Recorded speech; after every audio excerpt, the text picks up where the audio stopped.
ಆಕಾಶವಾಣಿ ಮಂಗಳೂರು.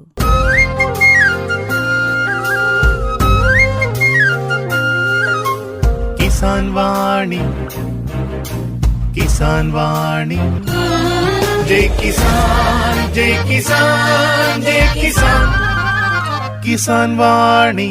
ಈ ಕಾರ್ಯಕ್ರಮದ ಪ್ರಾಯೋಜಕರು ಕೃಷಿ ಹಾಗೂ ರೈತ ಕಲ್ಯಾಣ ಸಚಿವಾಲಯ, ಭಾರತ ಸರ್ಕಾರ.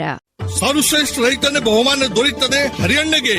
ಇದು ಎಲ್ಲರಿಗೆ ನಿಮ್ಮ ಸಫಲತೆಯ ಗುಟ್ಟಿನ ಹೇಳಿ. ನನ್ನ ರೈತ ಬಾಂಧವರೇ, ಈಗ ನೀವು ಸಹ ಉತ್ತಮ ಬೆಳೆಯನ್ನು ಬೆಳೆಯಬಹುದು. ಅದು ಹೇಗೆ? ಹೇಗೆಂದ್ರೆ ಯಾವಾಗ ಯಾವುದೇ ಸಮಸ್ಯೆ ಬಂದಲ್ಲಿ ತಕ್ಷಣ 1-800-180-1551 ಕರೆ ಮಾಡಿ. ಇದು ಯಾರ ನಂಬರ್ ಅಣ್ಣ? ರೈತರ ಕಾಲ್ ಸೆಂಟರ್ದು. ಇಲ್ಲಿ ಕೃಷಿಯ ಎಲ್ಲಾ ಸಮಸ್ಯೆಗಳಿಗೆ ವಿಶೇಷಜ್ಞರು ಉತ್ತರ ಹೇಳ್ತಾರೆ. ಅಲ್ಲಣ್ಣ, ವಿಶೇಷಜ್ಞರು ಅಲ್ಲಿ ಯಾವಾಗೂ ಕೂತಿರ್ತಾರೇನು? ಕೂತಿರ್ತಾರಣ್ಣ. ವರ್ಷದ 365 ದಿನಾಲೂ ಸಿಗ್ತಾರೆ. ಅದು ಸಹ ಬೆಳಗಿನ ಜಾವ 6ರಿಂದ ರಾತ್ರಿ 10 ಗಂಟೆವರೆಗೂ. ಆದ್ರಣ್ಣ, ಬಳತ್ತಿನವರೆಗೆ ಮಾತಾಡಿದ್ರೆ ದುಡ್ಡು ಹೆಚ್ಚತ್ತಲ್ವಾ? ಯಾವ ಖರ್ಚು ಇಲ್ಲ. ಮೊಬೈಲ್ ಅಥವಾ ಬೇರೆ ಫೋನ್ ನಿಂದ ರೈತರ ಕಾಲ್ ಸೆಂಟರ್ಗೆ ಉಚಿತವಾಗಿ ಕರೆ ಮಾಡಿ. ಸಲಹೆಗೂ ದುಡ್ಡಿಲ್ಲ. ನಿಜವಾಗ್ಲೂ. ರೈತ ಬಾಂಧವರೇ, ಕೃಷಿಯ ಸಮಸ್ಯೆಗಳಿಗಾಗಿ ನಿಮ್ಮ ಭಾಷೆಯಲ್ಲಿ ತಕ್ಷಣವೇ ಪರಿಹಾರವನ್ನು ಪಡೆಯಲು ಭಾರತಾದ್ಯಂತ ಯಾವುದೇ ಫೋನ್ ನಿಂದ ರಾಷ್ಟ್ರೀಯ ಹೆಲ್ಪ್ ಲೈನ್ ನಂಬರ್ 1-800-180-1551 ಉಚಿತವಾಗಿ ಕರೆ ಮಾಡಿ. ರೈತರ ಗೆಳೆಯ, ರೈತರ ಕಾಲ್ ಸೆಂಟರ್. ಪ್ರೀತಿಯ ಶ್ರೋತೃಗಳೇ, ಇಂದಿನ ಕಿಸಾನ್ ವಾಣಿ ಕಾರ್ಯಕ್ರಮದಲ್ಲಿ ಕೃಷಿಯಲ್ಲಿ ನೀರಿನ ಪಾತ್ರ ಈ ಕುರಿತು ಮಂಗಳೂರಿನ ಕೃಷಿ ವಿಜ್ಞಾನ ಕೇಂದ್ರದ ವಿಜ್ಞಾನಿಯಾಗಿರುವ ಡಾಕ್ಟರ್ ಹರೀಶ್ ಶೆಣೈ ಇವರೊಂದಿಗಿನ ಸಂದರ್ಶನ ಕೇಳುವಿರಿ. ಸಂದರ್ಶಕರು ಶಶಿಕಲಾ ಪ್ರಭು ಕಾಡುಮಠ. ಪ್ರೀತಿಯ ಶ್ರೋತೃಗಳೇ, ವಿಶ್ವ ಜಲ ದಿನದ ಅಂಗವಾಗಿ ಕೃಷಿಯಲ್ಲಿ ನೀರಿನ ಪಾತ್ರ ಈ ಕುರಿತು ಕೃಷಿ ವಿಜ್ಞಾನ ಕೇಂದ್ರ ಮಂಗಳೂರು ಇಲ್ಲಿನ ಬೇಸಾಯ ಶಾಸ್ತ್ರ ವಿಭಾಗದ ವಿಜ್ಞಾನಿಗಳಾದ ಡಾಕ್ಟರ್ ಹರೀಶ್ ಶೆಣೈ ಇವರು ನಮ್ಮೊಂದಿಗಿದ್ದಾರೆ. ಇವರಿಗೆ ಕಾರ್ಯಕ್ರಮಕ್ಕೆ ಸ್ವಾಗತ. ನಮಸ್ತೆ ಸರ್. ನಮಸ್ತೆ ಮೇಡಮ್. ಈಗ ಸರ್, ನೀರಿನ ಮಹತ್ವವೇನು ಅಂತ ಹೇಳ್ಬೋದಾ ಸರ್? ಖಂಡಿತ. ಪ್ರತಿಯೊಬ್ಬ ಜೀವಿಗೂ ನೀರು ಬಲು ಮುಖ್ಯವಾಗಿರುವಂಥದ್ದು. ಮನುಷ್ಯನಿಗೆ ಅದು ಮೂಲಭೂತ ಅವಶ್ಯಕತೆ ಅಂತಾನೆ ಹೇಳ್ಬೋದಾಗಿದೆ. ನೀರು ಪ್ರತಿಯೊಂದು ಜೀವಿಗಳ ಒಂದು ಜೀವಸೆಲೆ, ಅದು ಜೀವನದ ಆಧಾರ ಅಂತಾನೆ ನಾವು ಹೇಳ್ಬೋದಾಗಿದೆ. ನಮ್ಮ ದೇಹದಲ್ಲಿ ಸುಮಾರು 70% ನೀರಿನಿಂದ ತುಂಬಿದೆ ಅಂತಾನೆ ನಾವು ಹೇಳ್ಬೋದು. ನೀರಿಲ್ಲದೆ ಈ ಜಗತ್ತನ್ನ ಊಹಿಸ್ಕೊಳ್ಳಿಕ್ಕೆ ನಮಗೆ ಸಾಧ್ಯನೇ ಇಲ್ಲ. ನೀರು ನಮ್ಮ ನಿತ್ಯ ಜೀವನದ ಅವಿಭಾಜ್ಯ ಅಂಗ ಅಂತಾನೆ ಹೇಳ್ಬೋದಾಗಿದೆ. ಈ ಇಡೀ ವಿಶ್ವದಲ್ಲೇ ಎಲ್ಲ ನೀರಿನ ಒಂದು ಮೂಲವನ್ನು ನಾವು ಪರಿಗಣಿಸಿದಾಗ 97% ಸಮುದ್ರದ ನೀರು ತುಂಬಿದೆ. ಹಾಗೂ ಉಳಿದ 33% 2% ಐಸ್ ತುಂಬಿದೆ.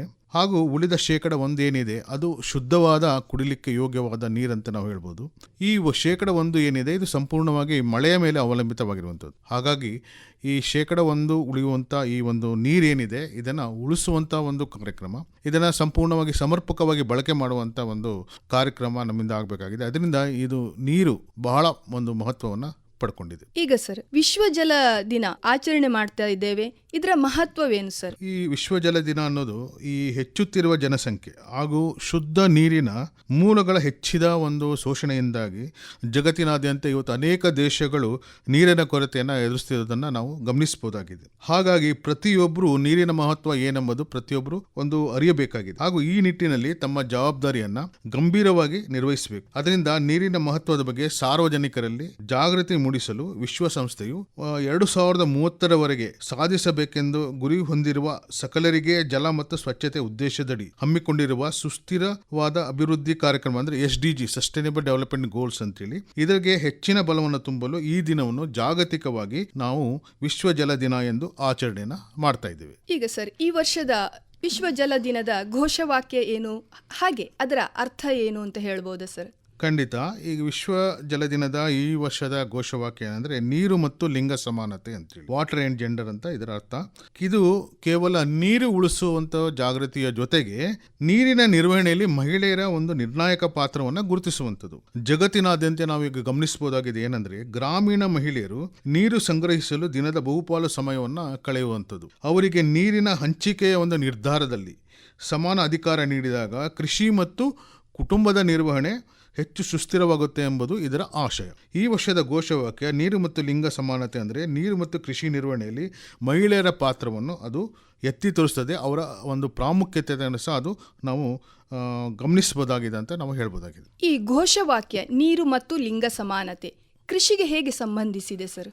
ಖಂಡಿತ ಈ ಥೀಮ್ ಅಥವಾ ನಾವೇನು ಹೇಳ್ತೀವಿ ಘೋಷವಾಕ್ಯ ಏನಿದೆ ಇದು ಕೃಷಿಗೆ ಖಂಡಿತ ಸಂಬಂಧಿಸಿದೆ. ಯಾಕಂದ್ರೆ ಕೃಷಿಯಲ್ಲಿ ಇರ್ಬೋದು ಅಥವಾ ಮನೆಯಲ್ಲೇ ಇರ್ಬೋದು, ನೀರಿನ ನಿರ್ವಹಣೆ ಹೆಚ್ಚಾಗಿ ಮಾಡ್ತಾ ಇರುವಂಥವ್ರು ಮಹಿಳೆಯರು. ಅವರಿಗೆ ನೀರಿನ ಉಳಿತಾಯದ ತಂತ್ರಜ್ಞಾನದ ತರಬೇತಿ ನೀಡಿದರೆ ನಮ್ಮ ಹಳ್ಳಿಗಳು ಜಲ ಸಮೃದ್ಧಿ ಆಗುತ್ತೆ. ಮತ್ತು ಗ್ರಾಮೀಣ ಭಾಗದಲ್ಲಿ ಹೆಚ್ಚಾಗಿ ನೀರನ್ನು ತರುವುದು ಮತ್ತು ಸಣ್ಣ ಪ್ರಮಾಣದ ಕೃಷಿ ನಿರ್ವಹಣೆಯಲ್ಲಿ ಮಹಿಳೆಯರು ಪಾತ್ರವನ್ನು ವಹಿಸುವುದು ಅಥವಾ ಅದು ಮುಂಚೂಣಿಯಲ್ಲಿ ಇದ್ದಾರೆ ಅನ್ನೋದನ್ನು ನಾವು ಗಮನಿಸಬಹುದಾಗಿದೆ. ಅವರಿಗೆ ಸರಿಯಾದ ರೀತಿಯಲ್ಲಿ ಜಲ ನಿರ್ವಹಣೆಯ ಒಂದು ತರಬೇತಿ ನೀಡಿದರೆ ಇವತ್ತು ನಾವು ಜಲ ಅಥವಾ ನೀರಿನ ಒಂದು ಏನಿದೆ ಅದನ್ನು ಉಳಿಸುವಂಥ ಒಂದು ಕಾರ್ಯಕ್ರಮವನ್ನು ನಾವು ಮಾಡಬಹುದಾಗಿದೆ. ಈಗ ಸರ್, ಕೃಷಿಯಲ್ಲಿ ನೀರಿನ ಪ್ರಾಮುಖ್ಯತೆಯನ್ನು ನೀವು ಹೇಗೆ ವಿವರಿಸ್ತಾ ಇದ್ದೀರಾ? ಖಂಡಿತ ಇವತ್ತು ಏನಂದ್ರೆ ನಾವು ನೋಡಬಹುದಾಗಿದೆ, ಕೃಷಿಗೆ ನೀರು ಬೇಕೇ ಬೇಕು. ನೀರಿಲ್ಲದೆ ಕೃಷಿ ಅಸಾಧ್ಯ. ಜಗತ್ತಿನಾದ್ಯಂತ ಇರುವಂಥ ಒಂದು ಸಿಹಿ ನೀರಿನ ಬಳಕೆಯಲ್ಲಿ ಅಥವಾ ಈಗಾಗಲೇ ನಾನು ಹೇಳಿದೆ 1% ಅಂತೇಳಿ, ಇದರಲ್ಲಿ 70% ನಾವು ಕೃಷಿಯಲ್ಲಿ ಬಳಕೆ ಮಾಡ್ತಾ ಇದ್ದೇವೆ ಹಾಗೂ ಅದನ್ನು ಕೃಷಿ ಚಟುವಟಿಕೆಗಳಿಗೆ ಬಳಕೆಯಾಗ್ತಿದೆ. ಇನ್ನು ಸಸ್ಯಗಳು ಮಣ್ಣಿನಲ್ಲಿರುವ ಪೋಷಕಾಂಶವನ್ನು ಹೀರ್ಕೊಳ್ಳಲು ನೀರು ಒಂದು ಮಾಧ್ಯಮವಾಗಿ ಕೆಲಸ ಮಾಡುತ್ತೆ. ನೀರು ಕೇವಲ ಬೆಳೆಯ ದಾಹವನ್ನು ಮಾತ್ರ ತೀರಿಸೋದಲ್ಲ, ಅದು ಆಹಾರದ ಭದ್ರತೆಯ ಅಡಿಪಾಯ. ಅಂದರೆ ಇದರಿಂದ ಈ ಒಂದು ನೀರನ್ನು ಪಡ್ಕೊಂಡು ಗಿಡ ಅಥವಾ ಬೆಳೆ ಏನಿದೆ ಅದು ತನ್ನ ಒಂದು ಫಸಲನ್ನು ನೀಡುತ್ತೆ. ಅದರ ಜೊತೆಗೆ ಈ ಒಂದು ಹವಾಮಾನ ಬದಲಾವಣೆಯಿಂದಾಗಿ ಅಂತರ್ಜಲ ಮಟ್ಟ ಕುಸಿಯುತ್ತಿದ್ದನ್ನು ನಾವು ಗಮನಿಸ್ಬೋದಾಗಿದೆ. ಹಾಗಾಗಿ ಮುಂದಿನ ಪೀಳಿಗೆಗೆ ಕೃಷಿ ಉಳಿಸಬೇಕಾದ್ರೆ ನಾವು ಕೃಷಿಯಲ್ಲಿ ಬಳಸ್ತಿರುವ ಹನಿ ನೀರು ಸಹ ಅದು ಒಂದು ಬಹು ಮುಖ್ಯ ಎಂಬುದನ್ನು ಮನವರಿಕೆ ಮಾಡಿಕೊಂಡು ಹನಿ ನೀರನ್ನು ಉಳಿಸುವಂಥ ಒಂದು ಕಾರ್ಯಕ್ರಮ ಇವತ್ತು ಆಗಬೇಕಾಗಿದೆ. ಈಗ ಅತಿಯಾದ ನೀರು ಬೆಳೆಗೆ ಒಳ್ಳೆಯದಲ್ಲ, ಇದು ನಿಜವೇ ಸರ್? ಖಂಡಿತ. ಯಾಕಂದರೆ ಅನೇಕ ರೈತರು ಏನು ಮಾಡ್ತಾರೆ, ತಮ್ಮ ಕೃಷಿ ಕ್ಷೇತ್ರಗಳಿರ್ಬೋದು, ಗದ್ದೆಗಿರ್ಬೋದು, ಅಡಿಕೆ ಬೆಳೆಗೆ ಇರ್ಬೋದು, ಹೆಚ್ಚು ನೀರನ್ನು ಕಟ್ತಾರೆ. ಆದರೆ ಇದರಿಂದ ಹೆಚ್ಚು ಇಳುವರಿ ಬರೋದು ಅನ್ನೋದು ಅವರು ಒಂದು ಮನಸ್ಸಲ್ಲಿ ಒಂದು ನಂಬಿಕೆ. ಆದರೆ ಇದು ಅತಿಯಾದ ನೀರಿಂದ ಏನಾಗುತ್ತಂದರೆ ಮಣ್ಣಿನಲ್ಲಿ ಗಾಳಿ ಆಡದೆ ಕಡಿಮೆ ಆಗುತ್ತೆ. ಅದರಿಂದ ಬೇರುಗಳು ಉಸಿರಾಡಲಿಕ್ಕೆ ಕಷ್ಟವಾಗಿ ಬೇರುಗಳು ಕೊಳೆಯುತ್ತೆ. ಇದರೊಟ್ಟಿಗೆ ಮಣ್ಣು ಸವಳಾಗುತ್ತೆ. ಅದೇ ರೀತಿ ಬೆಳೆಗೆ ಬೇಕಾಗಿರುವುದು ಏನಂದರೆ ತೇವಾಂಶದಿಂದ ಇದ್ದಾಗಷ್ಟೇ ಅದು ಆಹಾರವನ್ನು ಪಡ್ಕೊಳ್ಳುತ್ತೆ. ಖಂಡಿತ ಅದಕ್ಕೆ ನಾವು ಪ್ರವಾಹದ ರೀತಿಯಲ್ಲಿ ನಾವು ನೀರನ್ನು ಕೊಡಬಾರ್ದು. ಇದು ಒಂದು ಇದರಿಂದ ನಾವು ಅತಿಯಾದ ನೀರನ್ನು ಬೆಳೆಗೆ ಬಳಸಬಾರ್ದು ಅನ್ನೋದು ಇದರ ಉದ್ದೇಶ. ಹಾಗಾದ್ರೆ ಈಗ ಸರ್, ಹನಿ ನೀರಾವರಿ ಇದರ ಬಗ್ಗೆ ಸಾಕಷ್ಟು ಕೇಳಿದ್ದೇವೆ, ಇದರ ವಿಶೇಷತೆ ಏನು ಸರ್? ಖಂಡಿತ. ಹನಿ ನೀರಾವರಿ ಅಂದರೆ ನೀರನ್ನು ನೇರವಾಗಿ ಗಿಡದ ಬೇರಿಗೆ ನೀರುಣಿಸುವಂಥದ್ದು. ಇದರಿಂದ ನೀರು ವ್ಯರ್ಥವಾಗುವಿಕೆಯನ್ನು ಸುಮಾರು 50-60% ಅಷ್ಟು ನಾವು ಕಡಿಮೆ ಮಾಡ್ಬೋದು. ಇದರೊಟ್ಟಿಗೆ ನಾವು ಇಳುವರಿಯೂ ಜಾಸ್ತಿ ಆಗುತ್ತೆ. ಹಾಗಿದ್ರೆ ನಾವು ಕ್ವಾಲಿಟಿ ಅಂತ ಗುಣಮಟ್ಟ ಸಹ ನಾವು ಹೆಚ್ಚು ಆಗೋದನ್ನು ನಾವು ಗಮನಿಸಬಹುದಾಗಿದೆ. ಇದು ನೇರವಾಗಿ ಗಿಡದ ಬೇರಿನ ಭಾಗಕ್ಕೆ ಹನಿಯಾಗಿ ನೀರನ್ನು ಕೊಡ್ತೀವಿ. ಇದರಿಂದ ಒಂದು ನೀರು ಸಹ ಉಳಿತಾಯ ಆಗುತ್ತೆ. ಅಂದರೆ ಇದರಲ್ಲಿ ಏನಂದರೆ ನಾವು ಎಷ್ಟು ಕೃಷಿ ಕ್ಷೇತ್ರವನ್ನು ನಾವು ಬೇರೆ ಒಂದು ವಿಧಾನದಲ್ಲಿ ನಾವು ನೀರಾವರಿಯನ್ನು ಕೊಡ್ತಾ ಇದ್ದೀವಿ, ಇದರಿಂದ ಹೆಚ್ಚು ಈ ಒಂದು ಹನಿ ನೀರಾವರಿಯಿಂದ ಹೆಚ್ಚು ಕೃಷಿ ಪ್ರದೇಶವನ್ನು ನಾವು ನೀರಾವರಿ ಅಡಿಯಲ್ಲಿ ತರಲಿಕ್ಕೆ ಸಾಧ್ಯ ಆಗುತ್ತೆ. ಈಗ ಉದಾಹರಣೆಗೆ ನಾವು 1 ಎಕರೆ ಪ್ರದೇಶದಲ್ಲಿ ಬೇರೆ ಒಂದು ಈ ಒಂದು ನೀರಾವರಿ ವಿಧಾನದಿಂದ 1 ಎಕರೆ ಮಾಡೋದಿದ್ರೆ ಹನಿ ನೀರಾವರಿಯಿಂದ ಇದು 1.5 ಎಕರೆ ಅಷ್ಟು 50% ಜಾಸ್ತಿ ಒಂದು ಕೃಷಿ ಕ್ಷೇತ್ರವನ್ನು ನೀರಾವರಿ ಅಡಿಯಲ್ಲಿ ಅಳವಡಿಸಲಿಕ್ಕೆ ಆಗುತ್ತೆ. ಇದರಿಂದ ನಾವು ಕಳೆಗಳು ಸಹ ಬರೋದಿಲ್ಲ. ಯಾಕಂದರೆ ಇಲ್ಲಿ ನೇರವಾಗಿ ನೀರು ಒಂದು ಬೇರಿನ ಒಂದು ಬುಡಕ್ಕೆ ಹೋಗೋದ್ರಿಂದ ಅದು ಗಿಡಗಳಿಗೆ ಎಷ್ಟು ಅವಶ್ಯಕತೆ ಇದೆ ಅಷ್ಟೇ ನೀರನ್ನು ಪೂರೈಕೆ ಮಾಡೋದ್ರಿಂದ ಇಲ್ಲಿ ಕಳೆಗಳು ಸಹ ಬರೋದಿಲ್ಲ. ಹಾಗೂ ಇದರಿಂದ ಈ ಒಂದು ಎಷ್ಟೋ ಒಂದು ಕೃಷಿಗೆ ಸಂಬಂಧಪಟ್ಟಂತೆ ಖರ್ಚುಗಳಿರ್ಬೋದು, ಕಳೆ ತೆಗೆಯೋದಿರ್ಬೋದು ಅಥವಾ ನೀರಿನ ಒಂದು ವ್ಯರ್ಥ ಆಗೋದನ್ನು, ಈಗ ಹೆಚ್ಚು ನೀರು ಅಂದರೆ ಏನಾಗುತ್ತೆ ಅದು ಬೇರಿನ ವಲಯದಿಂದ ಕೆಳಗೆ ಹೋಗಿ ಅದು ವೇಸ್ಟ್ ಆಗಿಬಿಡುತ್ತೆ.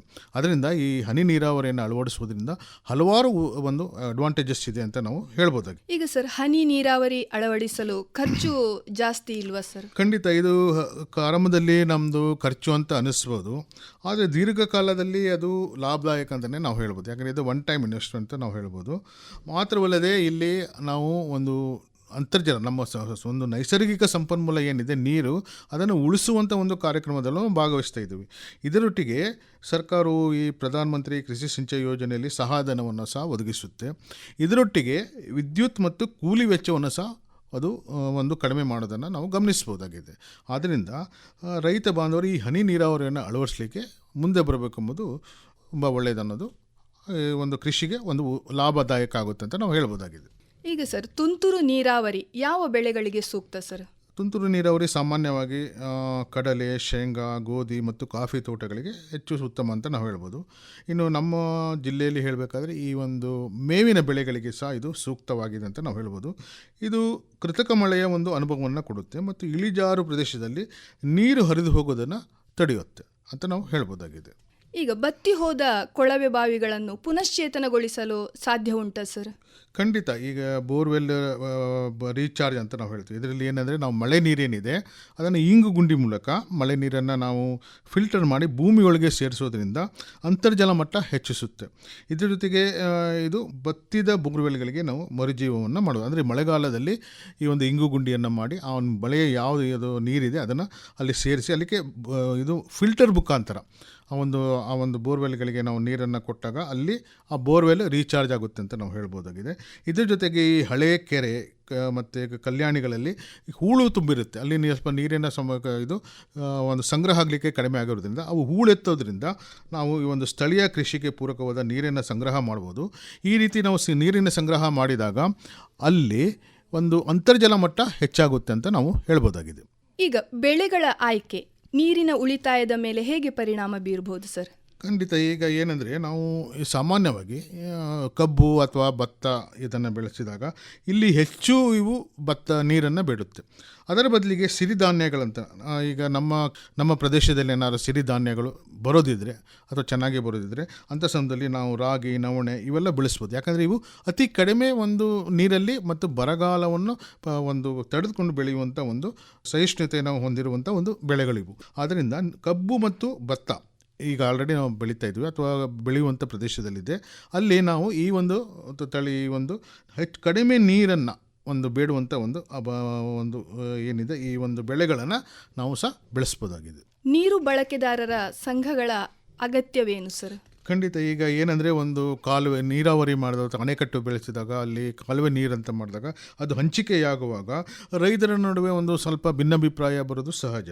ಸೊ ಈ ಸಂಘಗಳು ಇದ್ದಾಗ ಇದು ನ್ಯಾಯಯುತವಾಗಿ ಹಂಚಲು ಮತ್ತು ಸಮುದಾಯದ ಜವಾಬ್ದಾರಿಯಲ್ಲಿ ಈ ಒಂದು ನೀರು ಒಂದು ಏನಿದೆ ಈಗಾಗಲೇ ನಾನು ಹೇಳಿದ ನೈಸರ್ಗಿಕ ಸಂಪನ್ಮೂಲ ಅದು ಸಮುದಾಯದ ಒಂದು ಭಾಗಿತ್ವದಲ್ಲಿ ಅದನ್ನು ಸಮರ್ಪಕವಾಗಿ ಬಳಕೆ ಮಾಡೋದು ಈ ಒಂದು ಇದರಿಂದ ಅಂದರೆ ನೀರು ಬಳಕೆಗಾರರ ಸಂಘದ ಒಂದು ಜವಾಬ್ದಾರಿಯಾಗಿರುತ್ತೆ. ಅದನ್ನು ನಾವು ಈ ಸಂಘವನ್ನು ಮಾಡೋದು ಅತಿ ಅವಶ್ಯಕತೆ ಅಂತ ನಾನು ಹೇಳ್ಬೋದು. ಯಾಕಂದರೆ ಎಲ್ಲ ಒಂದು ರೈತರು ಇದರ ಒಂದು ಮೆಂಬರ್ ಆಗಿರ್ತಾರೆ.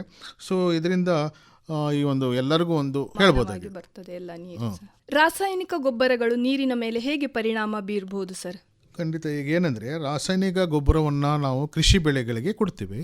ಸಾಮಾನ್ಯವಾಗಿ ಏನಂದರೆ ಮಣ್ಣು ಪರೀಕ್ಷೆ ಆಧಾರದ ಮೇಲೆ ಒಂದು ಭೂಮಿಗೆ ಅಥವಾ ಈ ಬೆಳೆಗಳಿಗೆ ಕೊಟ್ಟರೆ ಒಳ್ಳೆಯದು. ಯಾಕಂದರೆ ನಾವು ಎಷ್ಟು ಕೊಡ್ತಾಯಿದ್ದೀವಿ ಅಷ್ಟೇ ಆ ಬೆಳೆಗಳು ಪಡ್ಕೊಳ್ಳುತ್ತೆ. ಈ ಬೆಳೆಗಳಿಗೆ ಎಷ್ಟು ಬೇಕು ಅದಕ್ಕಿಂತ ಜಾಸ್ತಿ ಪ್ರಮಾಣದಲ್ಲಿ ಕೊಟ್ಟಾಗ ಏನಾಗುತ್ತೆ ಕೆಲವು ಒಂದು ಈ ರಾಸಾಯನಿಕ ಗೊಬ್ಬರಗಳು ನೀರಿನ ಮುಖಾಂತರ ಒಂದು ಕೆಳಗೆ ಅಂದರೆ ಅಂತರ್ಜಲವನ್ನು ಸೇರಿಕೊಂಡು ಅದು ನಮ್ಮ ಕುಡಿಯುವ ನೀರಿಗೆ ಒಂದು ಸಮಸ್ಯೆಯನ್ನು ಆಗುತ್ತೆ. ಉದಾಹರಣೆಗೆ ಯೂರಿಯಾವನ್ನು ಜಾಸ್ತಿ ಕೊಟ್ಟಾಗ ಅದು ಕುಡಿಯೋ ನೀರಿನ ಲೀಚಿಂಗ್ ಅಂತ ನಾವು ಹೇಳ್ತೀವಿ. ಅದು ಭೂಮಿಯಲ್ಲಿ ಒಳಗೆ ಸೇರಿಕೊಂಡು ನಂತರ ಅದು ಕುಡಿಯೋ ನೀರಲ್ಲೇ ಸೇರಿಕೊಂಡು ಅದು ನಮ್ಮ ಆರೋಗ್ಯಕ್ಕೆ ಒಂದು ಮಾರಕವಾಗಬಹುದು. ಅದರಿಂದ ರಾಸಾಯನಿಕ ಗೊಬ್ಬರವನ್ನು ಕೊಡಬೇಕಾದ್ರೆ ಮಣ್ಣು ಪರೀಕ್ಷೆ ಆಧಾರದ ಮೇಲೆ ಗಿಡಗಳಿಗೆ ಎಷ್ಟು ಅವಶ್ಯಕತೆ ಇದೆ ಅಷ್ಟನ್ನು ಕೊಟ್ಟರೆ ಒಳ್ಳೆಯದಂತ ನಾವು ಹೇಳ್ಬೋದಾಗಿದೆ. ಈಗ ನಮ್ಮ ಕರಾವಳಿ ಕರ್ನಾಟಕದಲ್ಲಿ ಅತಿ ಹೆಚ್ಚು ಮಳೆಯಾದರೂ ಕೃಷಿಗೆ ನೀರಿನ ಅಭಾವ ಯಾಕೆ ಸರ್ ಎದುರಾಗ್ತಾ ಉಂಟು? ಹೌದು, ಖಂಡಿತ. ಯಾಕಂದರೆ ನಮ್ಮ ಕರಾವಳಿಯಲ್ಲಿ ನೀವು ನೋಡಿದಾಗ ನಮ್ಮ ಕೃಷಿ ವಲಯ 10ರಲ್ಲಿದ್ದು ಸಹ ಇಲ್ಲಿ ಸುಮಾರು 3,300 ಮಿಲಿಮೀಟರ್ ಅಷ್ಟು ಮಳೆ ಬರುತ್ತೆ. ಆದರೆ ಇಲ್ಲಿನ ಮಣ್ಣೇನಿದೆ ಮರಳು ಮಿಶ್ರಿತವಾಗಿದ್ದು ನೀರನ್ನು ಹಿಡಿದುಕೊಳ್ಳುವಂಥ ಒಂದು ಸಾಮರ್ಥ್ಯ ಕಡಿಮೆ ಇದೆ. ಅಲ್ಲದೆ ಪಶ್ಚಿಮ ಘಟ್ಟದಿಂದ ಸಮುದ್ರದವರೆಗೆ ಭೂಮಿ ತೀವ್ರ ಇಳಿಜಾರಿಂದ ಇದೆ ಅಂತ ನಾವು ಹೇಳ್ಬೋದಾಗಿದೆ. ಇದರಿಂದ ಜೂನ್ನಿಂದ ಸುಮಾರು ಸೆಪ್ಟೆಂಬರ್ ಅಕ್ಟೋಬರ್ವರೆಗೆ 90% ಮಳೆ ನೀರು ಕೆಲವೇ ಗಂಟೆಗಳಲ್ಲಿ ಬಂದು ಮತ್ತೆ ಅದು ನದಿಗಳ ಮೂಲಕ ಸಮುದ್ರವನ್ನು ಸೇರುತ್ತೆ. ಹಾಗಾಗಿ ವೈಜ್ಞಾನಿಕ ಮತ್ತು ಸಂಗ್ರಹಣೆ ಕೊರತೆ ಈ ಒಂದು ಏನಿದೆ ಈ ಮಳೆ ನೀರನ್ನು ಸಂಗ್ರಹ ಮಾಡೋದು ಒಂದು ಕೊರತೆ ಇರೋದ್ರಿಂದ ಬೇಸಿಗೆಯಲ್ಲಿ ನಮಗೆ ಒಂದು ನೀರಿನ ಬರ ಎದುರಾಗೋದನ್ನು ನಾವು ಗಮನಿಸಬಹುದಾಗಿದೆ. ಕರಾವಳಿಯ ಪ್ರಮುಖ ಬೆಳೆಗಳಾದ ಅಡಿಕೆ ಮತ್ತು ತೆಂಗಿನ ನೀರಿನ ನಿರ್ವಹಣೆಗೆ ನೀರಿನ ನಿರ್ವಹಣೆ ಎಷ್ಟು ಮುಖ್ಯ ಸರ್? ಖಂಡಿತ. ಈಗ ನಮ್ಮ ಜಿಲ್ಲೆಯಲ್ಲಿ ಪ್ರಮುಖ ಒಂದು ಆರ್ಥಿಕ ಬೆಳೆ ಅಂದರೆ ಅಡಿಕೆ. ಅದ್ರ ಜೊತೆ ತೆಂಗು, ಕಾಳುಮೆಣಸು ಇವೆಲ್ಲ ಬೆಳೀತಾರೆ. ಆದರೆ ಅಡಿಕೆ ಮತ್ತು ತೆಂಗು ಇವೇನಿದೆ ದೀರ್ಘಾವಧಿ ಬೆಳೆಗಳು. ಇವುಗಳು ಸಾಮಾನ್ಯವಾಗಿ ಈ ಒಂದು ಸಂದರ್ಭದಲ್ಲಿ ಅಂದರೆ ಫೆಬ್ರವರಿಯಿಂದ ಮೇ ತಿಂಗಳವರೆಗೆ ನಿರಂತರ ಒಂದು ತೇವಾಂಶವನ್ನು ನಾವು ಕೊಡಬೇಕಾಗುತ್ತೆ. ಈ ಸಮಯದಲ್ಲಿ ನೀರಿನ ಕೊರತೆ ಆದರೆ ಮರದಳ ಒಂದು ಎಲೆಗಳೇನಿದೆ ಸ್ವಲ್ಪ ಹಳದಿಯಾಗೋದನ್ನು ನಾವು ಗಮನಿಸ್ಬೋದು. ಇದ್ರ ಜೊತೆಗೆ ಕಾಯಿಗಳು ಉದುರುವುದನ್ನು ನಾವು ಗಮನಿಸ್ಬೋದಾಗಿದೆ. ಹಾಗೂ ಮುಂದಿನ ಒಂದು ಈ ಸಂದರ್ಭದಲ್ಲಿ ಸರಿಯಾದ ನೀರು ಕೊಟ್ಟರಷ್ಟೇ ಮುಂದೆ ಒಂದು 2-3 ವರ್ಷ ಅದರ ಕೊಡಲಿಲ್ಲ ಅಂದರೆ ಮುಂದೆ ಇಳುವರಿ ಮೇಲೆ ಸಹ ಕೆಟ್ಟ ಪರಿಣಾಮ ಬೀರೋದನ್ನು ನಾವು ನೋಡ್ಬೋದಾಗಿದೆ. ಆದ್ದರಿಂದ ನಾವು ಹನಿ ನೀರಾವರಿಯನ್ನು ಇಲ್ಲಿ ಬಳಕೆ ಮಾಡೋದು ಭಾಳ ಉತ್ತಮ ಅಂತ ನಾವು ಹೇಳ್ಬೋದಾಗಿದೆ. ಈಗ ಸರ್, ಕೃಷಿ ಹೊಂಡ ನಿರ್ಮಾಣವು ಕರಾವಳಿ ರೈತರಿಗೆ ಹೇಗೆ ವರದಾನ ಆಗಬಹುದು ಸರ್? ಈ ನಮ್ಮಲ್ಲಿ ಬರುವಂಥ ಹೆಚ್ಚು ಮಳೆ ಏನಿದೆ, ಈ ಮಳೆ ನೀರನ್ನು ಸಂಗ್ರಹಿಸಿ ಬೆಳೆಗೆ ಅತಿ ಅಗತ್ಯವಾಗಿರುವಂಥ ಸಂದರ್ಭದಲ್ಲಿ ಅಂದರೆ ನೀರಿನ ಅಭಾವ ಇದ್ದಾಗ ಬಳಸಿಕೊಳ್ಳಲು ನಾವು ನಮ್ಮ ಕೃಷಿ ಕ್ಷೇತ್ರದಲ್ಲೇ ಒಂದು ನಿರ್ಮಿಸುವ ಹೊಂಡವೇ ಕೃಷಿ ಹೊಂಡ ಅಂತ ನಾವು ಹೇಳ್ಬೋದು. ಈಗಾಗಲೇ ಕೃಷಿ ಭಾಗ್ಯ ಯೋಜನೆಯಡಿ ಕರ್ನಾಟಕ ಸರ್ಕಾರ ಇದಕ್ಕೆ ತುಂಬ ಪ್ರೋತ್ಸಾಹವನ್ನು ಕೊಡ್ತಾ ಇದೆ. ಇದು ಒಂದು ಜಲ ಬ್ಯಾಂಕ್ ಇದ್ದಂತೆ. ಅಂದರೆ ನಾವು ಮಳೆಗಾಲದ ಕೊನೆಯ ಹಂತದಲ್ಲಿ ಬೀಳುವಂಥ ನೀರನ್ನು ಇದನ್ನು ಸಂಗ್ರಹಿಸಿ ಇದನ್ನು ನೀರು ಇಂಗದಂತೆ ಇದನ್ನು ವ್ಯವಸ್ಥೆ ಮಾಡಿಕೊಂಡು ಈ ನೀರನ್ನು ನಾವು ಈ ಒಂದು ಮಳೆ ಯಾವಾಗ ಬರೋದಿಲ್ಲ, ಸಾಮಾನ್ಯವಾಗಿ ಜನವರಿ, ಫೆಬ್ರವರಿ ಅಥವಾ ಈ ಬೇಸಿಗೆಗಾಲದಲ್ಲಿ ಯಾವಾಗ ಬರೋದು, ಇದನ್ನು ನಾವು ಒಂದು ಈ ಬಿಸಿಲಿನಲ್ಲಿ ಅಥವಾ ಯಾವಾಗ ನೀರಾವರಿ ನಮ್ಮಲ್ಲಿ ಯಾವ ವ್ಯವಸ್ಥೆ ಇಲ್ಲ ಆ ಸಂದರ್ಭದಲ್ಲಿ ಯಾವುದೇ ಒಂದು ಬೆಳೆಯನ್ನು, ತರಕಾರಿನೇ ಇರ್ಬೋದು ಅಥವಾ ಅಡಿಕೆ ಇರ್ಬೋದು, ಇದಕ್ಕೆ ನಾವು ಬಳಸ್ಬೋದಾಗಿದೆ. ಇದು ಅಂತರ್ಜಲದ ಮೇಲೆ ಒಂದು ಒತ್ತಡವನ್ನು ಸಹ ಕಡಿಮೆ ಮಾಡುತ್ತೆ. ಯಾಕಂದರೆ ಈ ಸಂದರ್ಭದಲ್ಲಿ ನಾವೇನು ಮಾಡ್ತೀವಿ, ಬೋರ್ವೆಲ್ಗಳಿಂದ ನಾವು ನೀರನ್ನು ಅದು ಅಡಿಕೆಗಿರ್ಬೋದು ಅಥವಾ ಬೇರೆ ಬೆಳೆಗಳಿಗೆ ಕೊಡ್ತೀವಿ. ಆದರೆ ಈ ಒಂದು ಸಂಗ್ರಹ ಮಾಡಿದರೆ, ಈ ಕೃಷಿ ಹೊಂಡದ ಸಂಗ್ರಹ ಮಾಡಿದರೆ ಇದರಲ್ಲಿರುವ ನೀರನ್ನು ನಾವು ಬೆಳೆಗಳಿಗೆ ಉಪಯೋಗ ಮಾಡ್ಬೋದಾಗಿದೆ. ಅದರಿಂದ ಈ ಅಂತರ್ಜಲದ ಮೇಲೆ ಒಂದು ಒತ್ತಡವನ್ನು ನಾವು ಕಡಿಮೆ ಹಾಕ್ಬೋದು ಅಂತ ನಾವು ಹೇಳ್ಬೋದಾಗಿದೆ. ಈಗ ಸರ್, ಹನಿ ನೀರಾವರಿ ಕರಾವಳಿಯಲ್ಲಿ ಅಷ್ಟೊಂದು ಪರಿಣಾಮಕಾರಿಯಾಗಿದೆ? ಖಂಡಿತ. ಈಗ ಏನಂದರೆ ಇದು ಸಾಂಪ್ರದಾಯಿಕವಾಗಿ ನಾವು ಏನು ಮಾಡ್ತೀವಿ, ರೈತರು ಕಾಲುವೆ ಮುಖಾಂತರ ಒಂದು ನೀರನ್ನು ಹರಿಸ್ತಾರೆ ಅಥವಾ ಈ ಒಂದು ಸ್ಪ್ರಿಂಕ್ಲರ್ ಮುಖಾಂತರ ಹಾಕಿ ಅದು ತುಂಬ ಹೊತ್ತಾದ್ಮೇಲೆ ಅವರು ಅದನ್ನು ಬಂದ್ ಮಾಡ್ತಾರೆ. ಅಂದರೆ ಪವರ್ ಅಥವಾ ಎಲೆಕ್ಟ್ರಿಸಿಟಿ ಅಥವಾ ಇದರಲ್ಲಿ ಏನಾಗುತ್ತೆ, ನೀರು ಹೆಚ್ಚು ಪೋಲಾಗುತ್ತೆ ಒಂದು. ಇದ್ರ ಜೊತೆಗೆ ಸುತ್ತಮುತ್ತಲು ಇರುವಂಥ ಈ ಒಂದು ಖಾಲಿ ಪ್ರದೇಶದ ಅಡಿಕೆ ಇರ್ಬೋದು ಅಥವಾ ಬೇರೆ ಇರ್ಬೋದು, ಅಲ್ಲಿ ಕಳೆಗಳ ಒಂದು ಹೆಚ್ಚು ಬರೋದನ್ನು ನಾವು ಗಮನಿಸ್ಬೋದಾಗಿದೆ. ಇಲ್ಲಿ ನಾವು ಯಾವುದೇ ಒಂದು ಗೊಬ್ಬರ ಕೊಟ್ಟಾಗ ಈ ಕಳೆಗಳಿಗೆ ಅಥವಾ ಇದು ಬೇರೆ ಗಿಡಗಳಿಗೆ ಹೋಗೋದನ್ನು ಗಮನಿಸ್ಬೋದು. ಸೊ ಇದರ ಬದಲಿಗೆ ನಾವು ಈ ಒಂದು ಹನಿ ನೀರಾವರಿಯನ್ನು ಮಾಡಿದರೆ ಇಲ್ಲಿ ಪ್ರತಿಯೊಂದು ನೀರೇನಿದೆ ನೇರವಾಗಿ ಗಿಡದ ಬೇರಿಗೆ ಹೋಗುತ್ತೆ ಅಥವಾ ಬೇರೆ ವಲಯಕ್ಕೆ ಹೋಗುತ್ತೆ. ಇದರಿಂದ ನೀರು ಉಳಿತಾಯದ ಜೊತೆಗೆ ನಾವು ಕಳೆಗಳ ಬೆಳವಣಿಗೆಯನ್ನು ಕಡಿಮೆ ಮಾಡ್ಬೋದು ಮತ್ತು ಕೂಲಿಯಾಳುಗಳ ವೆಚ್ಚವು ಕಡಿಮೆ ಆಗುತ್ತೆ. ಮತ್ತು ಕಳೆಗಳು ಏನಂದರೆ ಈ ಕೀಟ ಮತ್ತು ರೋಗದ ಒಂದು ಅದು ಆಶ್ರಯವನ್ನು ನೀಡುತ್ತೆ. ಸೊ ಈ ಹನಿ ನೀರಾವರಿ ಕಳೆಗಳು ಕಡಿಮೆ ಆದಾಗ ಈ ಒಂದು ರೋಗ ಕೀಟದ ಬಾಧೆಯು ಕಡಿಮೆ ಆಗ್ಬೋದು ಅಂತ ನಾವು ಹೇಳ್ಬೋದಾಗಿದೆ. ಈಗ ಸರ್, ಮಣ್ಣಿನ ತೇವಾಂಶ ಸಂರಕ್ಷಿಸಲು ಮಲ್ಚಿಂಗ್ ಮಾಡುವ ಸರಿಯಾದ ವಿಧಾನ ಯಾವುದು ಸರ್? ಮಣ್ಣಿನ ಈ ಒಂದು ಮಲ್ಚಿಂಗ್ ಏನಂದ್ರೆ ಮಣ್ಣಿನ ಮೇಲ್ಭಾಗದಲ್ಲಿ ಒಣಗಿದ ಎಲೆಗಳು ಅಥವಾ ಪ್ಲಾಸ್ಟಿಕ್ ಹಾಳೆಯಿಂದ ಮುಚ್ಚೋದಕ್ಕೆ ನಾವು ಮಲ್ಚಿಂಗ್ ಅಂತ ಹೇಳ್ತೀವಿ. ಇದನ್ನು ಸಾಮಾನ್ಯವಾಗಿ ನಮ್ಮಲ್ಲಿ ಕರಾವಳಿಯಲ್ಲಿ ನಮ್ಮ ಭಾಗದಲ್ಲಿ ಹೇರಳವಾಗಿ ಸಿಗುವಂತ ಅಡಿಕೆ ಸಿಪ್ಪೆ ಇರ್ಬೋದು, ಒಣಗಿದ ತೆಂಗಿನ ಗರಿ ಇರ್ಬೋದು ಅಥವಾ ಗ್ಲಿರಿಸಿಡಿ ಅಥವಾ ಗೊಬ್ಬರದ ಗಿಡ ಅಂತ ನಾವು ಹೇಳ್ತೀವಿ, ಬೇಲಿ ಗಿಡ ಅಂತ ಹೇಳ್ತೀವಿ. ಅದರ ಎಲೆಗಳನ್ನು ಗಿಡದ ಬುಡದಿಂದ ಸುಮಾರು 2 ಅಡಿ ಸುತ್ತಳತೆಯಲ್ಲಿ ಹರಡಿ ಅದಕ್ಕೆ ನಾವು ಅದು ಒಂದು ಮಣ್ಣಿನ ಹೊದಿಕೆ ಅಂತ ಅದು ಕೆಲಸ ಮಾಡುತ್ತೆ. ಮತ್ತು ಇದು ಆವಿಯಾಗೋದನ್ನು, ಅಂದರೆ ಇಲ್ಲಿ ಮಣ್ಣಿಂದ ಒಂದು ತೇವಾಂಶ ಹೊರ ಹೋಗೋದನ್ನು ಅದು ತಡೆಗಟ್ಟುತ್ತೆ. ಇದರೊಟ್ಟಿಗೆ ಕಾಲಕ್ರಮೇಣ ಅದು ಕೊಳೆತು ಅದು ಸಾವಯವ ಗೊಬ್ಬರವಾಗಿ ಪರಿವರ್ತನೆ ಆಗುತ್ತೆ. ಅಂದರೆ ಗಿಡಗಳಿಗೆ ಪೋಷಕಾಂಶವನ್ನು ಸಹ ಕೊಡುತ್ತೆ. ಸೊ ಈ ರೀತಿಯಾಗಿ ನಾವು ಮಲ್ಚಿಂಗ್ ಮಾಡೋದ್ರಿಂದ ತುಂಬ ಒಳ್ಳೆಯದಂತ ನಾವು ಹೇಳಬಹುದು. ಇದರಲ್ಲಿ ಕವರ್ ಕ್ರಾಪ್ಸ್ ಅಂತ ಬರುತ್ತೆ, ಅಂದರೆ ಇದನ್ನು ಸಹ ನಾವು ಬೆಳೆಸಿ ಮತ್ತೆ ಅಲ್ಲಿ ಮಲ್ಚಿಂಗ್ ಸಹ ಮಾಡ್ಬೋದಾಗಿದೆ. ಈಗ ಅತಿಯಾದ ನೀರಾವರಿಯಿಂದ ಮಣ್ಣಿನ ಫಲವತ್ತತೆ ನಾಶ ಆಗ್ಬೋದಾ ಸರ್? ಖಂಡಿತ. ಏನಂದ್ರೆ ಈಗ ಕರಾವಳಿ ಮಣ್ಣು ಈಗಾಗಲೇ ನಾವು ಹೇಳಿದೆ ಹೆಚ್ಚು ಮಳೆ ಬರ್ತಾ ಇರೋದ್ರಿಂದ ಈಗಾಗಲೇ ಅದು ಆಮ್ಲೀಯ ಮಣ್ಣಾಗಿ ಪರಿವರ್ತನೆ ಆಗಿದೆ. ಆದ್ರಿಂದ ಅತಿಯಾಗಿ ನೀರು ಹರಿಸೋದ್ರಿಂದ ಮಣ್ಣಿನಲ್ಲಿರುವ ಕ್ಯಾಲ್ಸಿಯಂ ಮತ್ತು ಮ್ಯಾಗ್ನೀಷಿಯಂ ಅಂತ ಪೋಷಕಾಂಶಗಳು ತೊಳೆದು ಹೋಗುತ್ತೆ ಅಥವಾ ನಾವು ಲೀಚಿಂಗ್ ಅಂತ ನಾವು ಹೇಳ್ತೀವಿ. ಇದರಿಂದ ಮಣ್ಣು ನಿಸರವಾಗಿ, ಅಂದರೆ ಅದರಲ್ಲಿ ಒಂದು ಪೋಷಕಾಂಶಗಳ ಕೊರತೆ ಇರುತ್ತೆ. ಇದರಿಂದ ಬೆಳೆಗಳ ಒಂದು ಬೆಳವಣಿಗೆ ಕುಂಠಿತ ಆಗುತ್ತೆ ಅಂತ ನಾವು ಹೇಳ್ಬೋದಾಗಿದೆ. ಈಗ ಅಂತರ್ಜಲ ಮರುಪೂರಣಕ್ಕೆ ಬಾವಿಗಳನ್ನು ಹೇಗೆ ಬಳಸಿಕೊಳ್ಬಹುದು ಸರ್? ಖಂಡಿತ. ಈಗ ನಮ್ಮ ಬಾವಿಗಳು, ಈಗ ಸಾಮಾನ್ಯವಾಗಿ ನಮ್ಮ ಮನೆ ಸುತ್ತಮುತ್ತಲು ನಾವು ಏನು ಮಾಡ್ತೀವಿ, ಬಾವಿಗಳಿರುತ್ತೆ. ಸೊ ನಮ್ಮ ಮನೆಯ ಮೇಲೆ ಒಂದು ಚಾವಣಿ ಮೇಲೆ ಮಳೆ ನೀರೇನಿದೆ, ರೈನ್ ವಾಟರ್ ಹಾರ್ವೆಸ್ಟಿಂಗ್ ಅಂತ ಹೇಳ್ತೀವಿ, ಇದನ್ನು ಫಿಲ್ಟರ್ ಒಂದು ಅಳವಡಿಸಿಕೊಂಡು ಫಿಲ್ಟರ್ ಮುಖಾಂತರ ಹಳೆಯ ಬಾವಿಗಳಿಗೆ ಅಥವಾ ಇಂಗುಗುಂಡಿ ಅಥವಾ ಬಾವಿ ಹತ್ರ ಎಲ್ಲಾದರೂ ಒಂದು ಇಂಗುಗುಂಡಿ ಮಾಡಿಕೊಂಡು ಆ ನೀರನ್ನು ಅಲ್ಲಿ ನಾವು ಬಿಟ್ಟರೆ ಸೊ ಮಳೆಯ ನೀರನ್ನು ಸಹ ಸರಿಯಾಗಿ ನಾವು ಸಂಗ್ರಹಿಸಿ ಮಾಡ್ಬೋದು. ಅಂದರೆ ರೈನ್ ವಾಟರ್ ಹಾರ್ವೆಸ್ಟಿಂಗ್ ಅಂತ ನಾವು ಹೇಳ್ತೀವಿ, ಅದನ್ನು ಮಾಡ್ಬೋದಾಗಿದೆ. ನಮ್ಮ ಕರಾವಳಿ ಪ್ರದೇಶ ನಾವು ತುಂಬ ಒಂದು ಲಕ್ಕಿ ಅಂತ ನಾವು ಹೇಳ್ಬೋದು. ಯಾಕಂದರೆ ಇಲ್ಲಿ ತುಂಬ ಒಂದು ಮಳೆ ಬರುತ್ತೆ, 3500ವರೆಗೆ ಮಿಲಿಮೀಟರ್ ಅಷ್ಟು ನೀರು ಬರೋದನ್ನು ನಾವು ಗಮನಿಸ್ಬೋದಾಗಿದೆ. ಈ ಮಳೆಯನ್ನು ನಾವು ಸಮರ್ಪಕವಾಗಿ, ಅಂದರೆ ಈ ನೀರನ್ನು ಸಮರ್ಪಕವಾಗಿ ಹಿಡ್ಕೊಂಡು ಇದನ್ನು ನಾವು ಈ ಒಂದು ಗ್ರೌಂಡ್ ವಾಟರ್ ರೀಚಾರ್ಜ್ ಅಂತ ನಾವು ಹೇಳ್ತೀವಿ, ಅಂತರ್ಜಲ ಮರುಪೂರ್ಣ, ಅದು ಬಾವಿ ಇರ್ಬೋದು ಅಥವಾ ಇದು ಬೋರ್ವೆಲ್ ಇರ್ಬೋದು, ಇದಕ್ಕೆ ನಾವು ಮರುಪೂರ್ಣ ಮಾಡಲಿಕ್ಕೆ ಸಾಧ್ಯ ಆಗುತ್ತೆ. ಈಗ ಮಳೆ ನೀರು ಕೊಯ್ಲು ಮಾಡುವಲ್ಲಿ ಮಹಿಳಾ ಸ್ವಸಹಾಯ ಸಂಘಗಳ ಪಾತ್ರವೇನು ಸರ್? ಇಲ್ಲಿ ಈಗಾಗಲೇ ನಾನು ಹೇಳಿದೆ, ಈ ಥೀಮಲ್ಲಿ ಮುಖ್ಯವಾಗಿ ಮಹಿಳೆಯರೇ ಹೆಚ್ಚು ನೀರನ್ನು ಬಳಕೆ ಮಾಡೋದು ಅಥವಾ ನೀರನ್ನು ತರುವುದು ಇರ್ಬೋದು, ಅಥವಾ ಹೆಚ್ಚಾಗಿ ಅವರು ಅವರ ಒಂದು ಪಾತ್ರ ಭಾಳ ಇದೆ ಅಂತ ನಾನು ಹೇಳ್ಬೋದು. ಇದರಲ್ಲಿ ಮಹಿಳಾ ಸ್ವಸಹಾಯ ಸಂಘಗಳನ್ನು ನಾವು ಈ ಕೆರೆಗಳು, ಈಗ ಮುಖ್ಯವಾಗಿ ಏನಾದರೂ ಒಂದು ಕೆರೆಯಲ್ಲಿ ಹೂಳು ತುಂಬಿದೆ ನಂತರ ಅದರಲ್ಲಿ ನೀರಿನ ಸಂಗ್ರಹ ಕಡಿಮೆ ಆಗುತ್ತೆ. ಅದರಿಂದ ಏನಾಗುತ್ತೆ, ಮಹಿಳೆಯರು ಮತ್ತೆ ಅಲ್ಲಿ ನೀರು ಕಡಿಮೆ ಆದಾಗ ಮತ್ತೊಂದು ಊರಿಗೆ ಅಥವಾ ಬೇರೆ ಕಡೆಗೆ ಅವರು ನೀರನ್ನು ತರಲಿಕ್ಕೆ ಹೋಗಬೇಕಾಗುತ್ತೆ. ಅದರ ಬದಲಿಗೆ ಮಹಿಳೆ ಸ್ವಸಹಾಯ ಸಂಘವನ್ನು ಎಲ್ಲರೂ ಸೇರಿಕೊಂಡು ಸಮುದಾಯದ ಭಾಗಿತ್ವದಲ್ಲಿ ಆ ಕೆರೆಯ ಹೂಳನ್ನು ತೆಗೆದಾಗ ಅಲ್ಲಿ ಜಲ ಸಂಗ್ರಹ ಮಾಡಲಿಕ್ಕೆ ಹೆಚ್ಚು ಆಗುತ್ತೆ. ಇದರಿಂದ ಈ ಒಂದು ಮಹಿಳಾ ಸ್ವಸಹಾಯ ಸಂಘಗಳು ಈ ಒಂದು ನಿಟ್ಟಿನಲ್ಲಿ ಕೆಲಸವನ್ನು ಮಾಡಬಹುದಾಗಿದೆ. ನೀರಿನ ಗುಣಮಟ್ಟ ಪರೀಕ್ಷೆ ರೈತರಿಗೆ ಏಕೆ ಮುಖ್ಯ ಸರ್? ಖಂಡಿತ. ಈಗ ನಾವು ಬೋರ್ವೆಲ್ ಮುಖಾಂತರ ಕೆಲವೊಮ್ಮೆ ನಮ್ಮ ಕೃಷಿ ಕ್ಷೇತ್ರಗಳಿಗೆ ನೀರನ್ನು ಕೊಡ್ತಾ ಇದ್ವಿ ಅಥವಾ ನೀರಾವರಿಯನ್ನು ನಮಗೆ ಕೊಡ್ತಾ ಇದ್ವಿ. ಆದರೆ ಇದರಲ್ಲಿ ಕೆಲವೊಮ್ಮೆ ಲವಣಾಂಶಗಳು ಇರುತ್ತೆ, ಬೇರೆ ಯಾವುದೋ ಅಂಶಗಳು ಇರ್ಬೋದು. ಇದರಿಂದ ನಾವು ಈ ನೀರನ್ನು ಫಸ್ಟ್ ನಾವು ಲ್ಯಾಬ್ರೇಟರಿ ಪರೀಕ್ಷೆ ಇದು ಕೃಷಿ ಯೋಗ್ಯವಾಗಿದೆ ಅಂತ ನಾವು ತಿಳ್ಕೊಬೇಕಾಗುತ್ತೆ. ಹೆಚ್ಚು ಲವಣಾಂಶಗಳು ಇದ್ದರೆ ಏನಾಗುತ್ತೆ, ಅದು ಬೇರಿನ ಸುತ್ತಮುತ್ತಲು ಅದು ಹೆಚ್ಚು ಲವಣಾಂಶ ಆದಾಗ ಅದು ಆ ಒಂದು ಬೆಳೆಗೆ ಆ ಪೋಷಕಾಂಶ ಹೀರ್ಕೊಳ್ಳಿಕ್ಕೆ ಶಕ್ತಿ ಇರೋದಿಲ್ಲ. ಅದರಿಂದ ಈ ಒಂದು ನೀರೇನಿದೆ ನಮ್ಮ ಕೃಷಿಯಲ್ಲಿ, ನಮ್ಮ ನೀರನ್ನು ಅಥವಾ ನೀರಾವರಿ ನೀರೇನಿದೆ ಅದನ್ನು ಒಂದು ಪ್ರಯೋಗಾಲಯ ಪರೀಕ್ಷಿಸಿ ಅದು ಕೃಷಿ ಯೋಗ್ಯ ಅಂತ ನಾವು ಗಮನಿಸಿಕೊಂಡು ಅದನ್ನು ನಾವು ಬಳಕೆ ಮಾಡ್ಬೋದಾಗಿದೆ. ಈಗ ಕರಾವಳಿಯ ಗುಡ್ಡಗಾಡು ಕೃಷಿಯಲ್ಲಿ ನೀರಿನ ಹರಿವನ್ನು ಹೇಗೆ ನಿಯಂತ್ರಿಸಬಹುದು ಸರ್? ಇಲ್ಲಿ ಸಾಮಾನ್ಯವಾಗಿ ಏನಂದರೆ ನಮ್ಮದು ಗುಡ್ಡಗಾಡು ಪ್ರದೇಶ ಅಂತ ಈಗಾಗಲೇ ಹೇಳಿದ್ವಿ. ಇಲ್ಲಿ ನಾವು ಟ್ರೆಂಚಿಂಗ್ ಅಂತ ಮಾಡ್ಬೋದು. ಟ್ರೆಂಚ್ ಅಂದರೆ ಗುಡ್ಡದ ಒಂದು ಇಳಿಜಾರಿನಲ್ಲಿ ಸಣ್ಣ ಸಣ್ಣ ಕಂದಕಗಳನ್ನು ತೆಗೆಯೋದ್ರಿಂದ ಆ ವೇಗವಾಗಿ ಹರಿಯುವಂಥ ನೀರೇನಿದೆ ಅಲ್ಲಿ ತುಂಬಿಕೊಂಡು ಅದು ನಿಧಾನವಾಗಿ ಭೂಮಿಯಲ್ಲಿ ಇಂಗುತ್ತೆ. ಇದರಿಂದ ನಮ್ಮ ಅಂತರ್ಜಲನೂ ಜಾಸ್ತಿ ಆಗುತ್ತೆ ಮತ್ತು ಹರಿಯುವ ಯಾವುದೇ ಒಂದು ನೀರು ನಷ್ಟವಾಗೋದಿಲ್ಲ. ಈ ರೀತಿ ನಾವು ಕಂದಕಗಳನ್ನು ನಾವು ಮಾಡಬಹುದಾಗಿದೆ. ಈಗ ವಿಶ್ವ ಜಲ ದಿನದ ಈ ಸಂದರ್ಭದಲ್ಲಿ ಪ್ರತಿಯೊಬ್ಬ ರೈತರು ಮಾಡಬೇಕಾದ ಒಂದು ಪ್ರತಿಜ್ಞೆ ಏನು ಸರ್?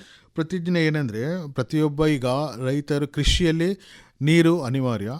ಸೊ ಪ್ರತಿಯೊಬ್ಬ ರೈತರು ಏನಿದೆ, ನಾನು ಬಳಸುವಂಥ ಪ್ರತಿ ಹನಿ ನೀರು ನನ್ನ ಒಂದು ಕೃಷಿ ಕ್ಷೇತ್ರದ ಮಣ್ಣಿಗೆ ಶಕ್ತಿಯಾಗಲಿ ಅಂತೇಳಿ ಅವರು ಪ್ರತಿಜ್ಞೆ ಮಾಡಬೇಕು. ಮತ್ತು ಮುಂದಿನ ಪೀಳಿಗೆಗೆ ಹೊರೆಯಾಗದಿರಲಿ, ಅಂದರೆ ಆ ಒಂದು ನೀರೇನಿದೆ ಅದನ್ನು ಸಮರ್ಪಕವಾಗಿ ಬಳಕೆ ಮತ್ತು ಮುಂದಿನ ಪೀಳಿಗೆ ಉಳಿಸುವಂಥ ಒಂದು ಕಾರ್ಯಕ್ರಮವನ್ನು ಮಾಡಬೇಕಾಗುತ್ತೆ. ಅರ್ಥ ಏನಂದರೆ ನೀರಿನ ಮಿತ ಬಳಕೆ ಮತ್ತು ಮರುಪೂರ್ಣ, ಈ ಎರಡನ್ನು ನಾವು ಸಮಾನವಾಗಿ ಮಾಡೋದು ನಾವು ರೈತರ ಇರ್ಬೋದು ಅವರು ಪ್ರತಿಜ್ಞೆಯನ್ನು ಮಾಡಬೇಕಾಗುತ್ತೆ. ನೀರು ಬಳಸುವಂಥ ಪ್ರತಿಯೊಬ್ಬ ಪ್ರಜೆಯು ಇದನ್ನು ಒಂದು ಪ್ರತಿಜ್ಞೆ ಮಾಡಬೇಕು. ಏನಂದರೆ ನೀರಿನ ಮಿತ ಬಳಕೆ ಒಂದು ಮತ್ತು ನೀರಿನ ಮರುಪೂರ್ಣ, ರೈನ್ ವಾಟರ್ ಹಾರ್ವೆಸ್ಟಿಂಗ್ ಅಥವಾ ಇದನ್ನು ಮಾಡುವಂಥದ್ದು ಪ್ರತಿಯೊಬ್ಬರು ಮಾಡಬೇಕು ಅಂತೇಳಿ ನನ್ನ ಒಂದು ಆಶಯ. ಈಗ ಕೊನೆಯದಾಗಿ ರೈತರಿಗೆ ನಿಮ್ಮ ಕಿವಿ ಮಾತು ಏನು ಸರ್? ರೈತರಿಗೆ ಕಿವಿ ಮಾತು ಏನಂದರೆ, ಮುಖ್ಯವಾಗಿ ಹನಿ ಹನಿ ಕೂಡಿದ್ರೆ ಹಳ್ಳ ಅಂತ ಹೇಳ್ತವೆ. ಅದೇ ರೀತಿ ಹನಿ ನೀರಾವರಿ ಪ್ರತಿಯೊಬ್ಬ ರೈತರು ಹನಿ ನೀರು ಎಲ್ಲೆಲ್ಲಿ ನಿಮಗೆ ಸಾಧ್ಯ ಆಗುತ್ತೆ ಅಲ್ಲಿ ಹನಿ ನೀರಾವರಿಯನ್ನು ಅಳವಡಿಸಿ ಕೃಷಿ ಹೊಂಡವನ್ನು ನಿರ್ಮಾಣ ಮಾಡಿ, ಈ ರೀತಿ ಮಾಡಿದರೆ ನಾವು ನೀರು ಉಳಿಸಲಿಕ್ಕೆ ಸಾಧ್ಯ ಇದೆ. ಹಾಗೆ ಮುಂದಿನ ಪೀಳಿಗೆಗೆ ನಾವು ಕೃಷಿಯನ್ನು ಉಳಿಸಿ ಬೆಳೆಸಲಿಕ್ಕೆ ಸಾಧ್ಯ ಆಗುತ್ತೆ. ಪ್ರೀತಿಯ ಶ್ರೋತೃಗಳೇ, ಇದುವರೆಗೆ ಕೃಷಿಯಲ್ಲಿ ನೀರಿನ ಮಹತ್ವ ಈ ಕುರಿತು ಮಾಹಿತಿ ನೀಡಿದ್ದಾರೆ ಕೃಷಿ ವಿಜ್ಞಾನ ಕೇಂದ್ರ ಮಂಗಳೂರಿನ ಬೇಸಾಯ ಶಾಸ್ತ್ರ ವಿಭಾಗದ ವಿಜ್ಞಾನಿಗಳಾದ ಡಾಕ್ಟರ್ ಹರೀಶ್ ಶೇಣೆ ಇವರು. ಧನ್ಯವಾದಗಳು ಸರ್. ಧನ್ಯವಾದ ಮೇಡಮ್. ಇದುವರೆಗೆ ಕೃಷಿಯಲ್ಲಿ ನೀರಿನ ಪಾತ್ರ ಈ ಕುರಿತು ಮಂಗಳೂರಿನ ಕೃಷಿ ವಿಜ್ಞಾನ ಕೇಂದ್ರದ ವಿಜ್ಞಾನಿಯಾಗಿರುವ ಡಾಕ್ಟರ್ ಹರೀಶ್ ಶೆಣೈ ಇವರೊಂದಿಗಿನ ಸಂದರ್ಶನ ಕೇಳಿದಿರಿ. ಈ ಕಾರ್ಯಕ್ರಮದ ನಿರ್ದೇಶನ PV ಪ್ರಶಾಂತ್ ಕುಮಾರ್. ಸರ್ವಶ್ರೇಷ್ಠ ರೈತನ ಬಹುಮಾನ ದೊರೆಯುತ್ತದೆ ಹರಿಯಣ್ಣಗೆ. ಇನ್ನು ಎಲ್ಲಿವರಿಗೆ ನಿಮ್ಮ ಸಫಲತೆಯ ಗುಟ್ಟಿನ ಹೇಳಿ. ನನ್ನ ರೈತ ಬಾಂಧವರೇ, ಈಗ ನೀವು ಸಹ ಉತ್ತಮ ಬೆಳೆಯನ್ನು ಬೆಳೆಯಬಹುದು. ಅದು ಹೇಗೆ? ಹೇಗೆಂದ್ರೆ, ಯಾವಾಗ ಯಾವುದೇ ಸಮಸ್ಯೆ ಬಂದಲ್ಲಿ ತಕ್ಷಣ 1-800-1801-555 ಕರೆ ಮಾಡಿ. ಇದು ಯಾರ ನಂಬರ್ ಅಣ್ಣ? ರೈತರ ಕಾಲ್ ಸೆಂಟರ್ದು. ಇಲ್ಲಿ ಕೃಷಿಯ ಎಲ್ಲಾ ಸಮಸ್ಯೆಗಳಿಗೆ ವಿಶೇಷಜ್ಞರು ಉತ್ತರ ಹೇಳ್ತಾರೆ. ಅಲ್ಲಣ್ಣ, ವಿಶೇಷಜ್ಞರು ಅಲ್ಲಿ ಯಾವಾಗೂ ಕೂತಿರ್ತಾರೇನು? ಕೂತಿರ್ತಾರಣ್ಣ. ವರ್ಷದ 365 ದಿನಾಲೂ ಸಿಗ್ತಾರೆ. ಅದು ಸಹ ಬೆಳಗಿನ ಜಾವ 6ರಿಂದ ರಾತ್ರಿ 10 ಗಂಟೆವರೆಗೂ. ಆದ್ರಣ್ಣ, ಬಳತ್ತಿನವರೆಗೆ ಮಾತಾಡಿದ್ರೆ ದುಡ್ಡು ಹೆಚ್ಚತ್ತಲ್ವಾ? ಯಾವ ಖರ್ಚು ಇಲ್ಲ. ಮೊಬೈಲ್ ಅಥವಾ ಬೇರೆ ಫೋನ್ ನಿಂದ ರೈತರ ಕಾಲ್ ಸೆಂಟರ್ಗೆ ಉಚಿತವಾಗಿ ಕರೆ ಮಾಡಿ. ಸಲಹೆಗೂ ದುಡ್ಡಿಲ್ಲ. ನಿಜವಾಗ್ಲೂ. ರೈತ ಬಾಂಧವರೇ, ಕೃಷಿಯ ಸಮಸ್ಯೆಗಳಿಗಾಗಿ ನಿಮ್ಮ ಭಾಷೆಯಲ್ಲಿ ತಕ್ಷಣವೇ ಪರಿಹಾರವನ್ನು ಪಡೆಯಲು ಭಾರತಾದ್ಯಂತ ಯಾವುದೇ ಫೋನ್ ನಿಂದ ರಾಷ್ಟ್ರೀಯ ಹೆಲ್ಪ್ ಲೈನ್ ನಂಬರ್ 1-800-11800-1551 ಉಚಿತವಾಗಿ ಕರೆ ಮಾಡಿ. ರೈತರ ಗೆಳೆಯ, ರೈತರ ಕಾಲ್ ಸೆಂಟರ್.